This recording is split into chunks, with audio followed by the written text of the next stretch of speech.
નમસ્કાર. આજના ITI e learning પ્રોગ્રામમાં હું એસ.એ. ચૌધરી, સુપરવાઇઝર ઇન્સ્ટ્રક્ટર, ઔદ્યોગિક તાલીમ સંસ્થા ભાભર, આપનું હાર્દિક સ્વાગત કરું છું.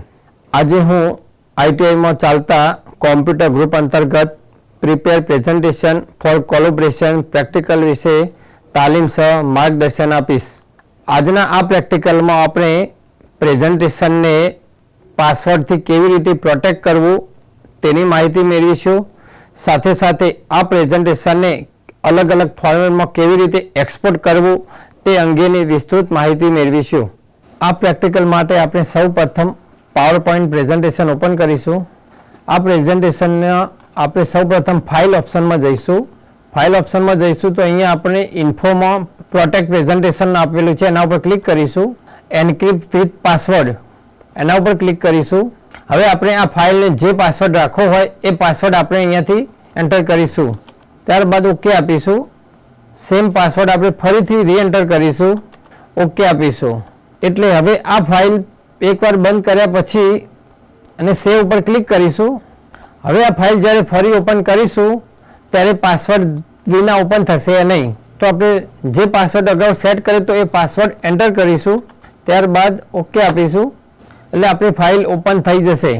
તો આ રીતે પાસવર્ડ ઇન્સર્ટ કરવાથી આપણી ફાઇલ ઇમ્પોર્ટન્ટ માહિતી હોય કે જે કોઈ ડિલીટ ના કરી લે તો એના માટે આપણે પાસવર્ડ એન્ટર કરીશું. હવે આ પાસવર્ડ આપણે સપોઝ ડિલીટ કરવો હોય તો સેમ પ્રોસેસ આપણે પ્રોટેક્ટ પ્રેઝન્ટેશન ઉપર ક્લિક કરીશું. એન્ક્રિપ્ટ વિથ પાસવર્ડમાં જઈશું અને જે પાસવર્ડ આપેલો છે એ આપણે બેક સ્પેસથી કાઢી નાખીશું. પછી ઓકે કરીશું. તો હવે પાસવર્ડ આપણો રિમૂવ થઈ ગયો છે. સેવ આપીશું. જ્યારે ફરી ઓપન કરીશું ત્યારે પાસવર્ડની જરૂર પડશે નહીં. નેક્સ્ટમાં આપણે જોઈશું કે આપણી ફાઇલને કેવી રીતે એક્સપોર્ટ કરવી. તો સૌ પ્રથમ આપણે ફાઇલ ઓપ્શનમાં જઈશું. ત્યારબાદ અહીંયા શેરની નીચે જે એક્સપોર્ટ ઓપ્શન આપેલો છે એના ઉપર ક્લિક કરીશું. હવે સપોઝ આપણી ફાઇલને એક્સપોર્ટ એઝ અ પીડીએફ સ્વરૂપે એક્સપોર્ટ કરવી છે તો આપણે એના ઉપર પીડીએફ ઉપર ક્લિક કરીશું. તો આપણી ફાઇલ પીડીએફ સ્વરૂપે સેવ થશે જ્યારે આપણે પબ્લિશ કરીશું. તમામ સ્લાઇડો પીડીએફ બની ગઈ. સપોઝ આપણે પીડીએફની જગ્યાએ કોઈ અલગ ફોર્મેટમાં એક્સપોર્ટ કરવી છે, સપોઝ ક્રિએટ અ વિડીયો, આપણે આ ફાઇલ પ્રેઝન્ટેશનમાં વિડીયો બનાવવો છે તો ક્રિએટ અ વિડીયો પર ક્લિક કરીશું. ત્યારબાદ ક્રિએટ અ વિડીયો પર ઓપ્શન આપીશું. અહીંયા સ્લાઇડનો ટાઈમ આપેલો છે કે કેટલા સેકન્ડ રાખવા દરેક સ્લાઇડના. સપોઝ 3 સેકન્ડ આપણે સિલેક્ટ કરીશું તો દરેક સ્લાઇડ 3 સેકન્ડ માટે હોલ્ડ કરશે. ત્યારબાદ ક્રિએટ વિડીયો પર ક્લિક કરીશું અને સેવ આપીશું. અહીંયા વિડીયોમાં થોડો ટાઈમ લાગશે સેવ થતાં. ત્યારબાદ જો ડેસ્કટોપ ઉપર આપણી વિડીયો ફાઇલ બની ગઈ છે. 3 સેકન્ડ લેશે એક સ્લાઇડમાં.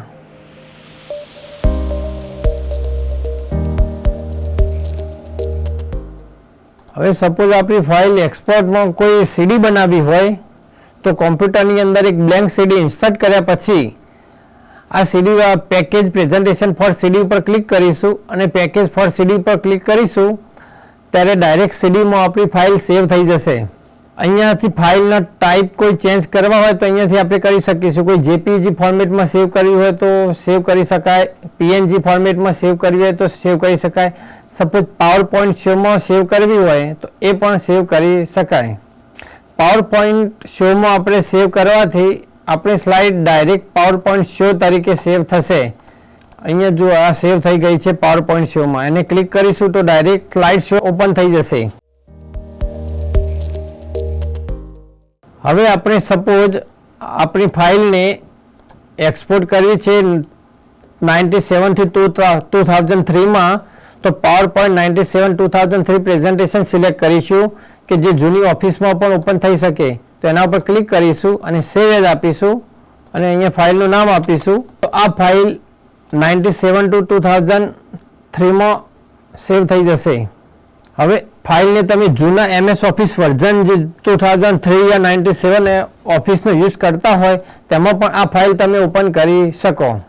હવે આ પાવર પોઈન્ટ સ્લાઇડને જો માઇક્રોસોફ્ટ ઓફિસમાં તમારે એક્સપોર્ટ કરવી હોય તો એક્સપોર્ટ ઓપ્શનમાં જઈશું, પછી ક્રિએટ હેન્ડઆઉટ્સમાં જઈશું, એના ઉપર ક્લિક કરીશું.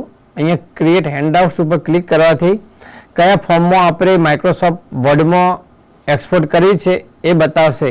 સપોઝ નોટ સાથે આપણે સ્લાઇડને લેવી હોય તો ફર્સ્ટ નંબરનો ઓપ્શન સિલેક્ટ કરીશું. ત્યારબાદ ઓકે આપીશું તો આપણું આ પ્રેઝન્ટેશન ફાઇલ માઇક્રોસોફ્ટ વર્ડમાં એક્સપોર્ટ થઈ જશે. તો જુઓ અહીંયા માઇક્રોસોફ્ટ ઓફિસ વર્ડમાં આપણી પાવર પોઈન્ટની સ્લાઇડ અહીંયા એક્સપોર્ટ થઈ ગઈ. તો મિત્રો આજે આપણે પાવર પોઈન્ટની ફાઇલને કેવી રીતે પાસવર્ડથી પ્રોટેક્ટ કરવી તથા કેવી રીતે એક્સપોર્ટ કરવી તે અંગેની માહિતી મેળવી. આજના આ પ્રેક્ટિકલમાં આપણે પ્રેઝન્ટેશન ફાઇલને કેવી રીતે પાસવર્ડ પ્રોટેક્ટ કરવી તથા તેને અલગ અલગ ફોર્મેટમાં કેવી રીતે એક્સપોર્ટ કરવું તે અંગેની માહિતી મેળવી. તો આશા રાખું છું કે આપ સૌને આ અંગેની સંપૂર્ણ માહિતી મળી ગઈ હશે. આભાર.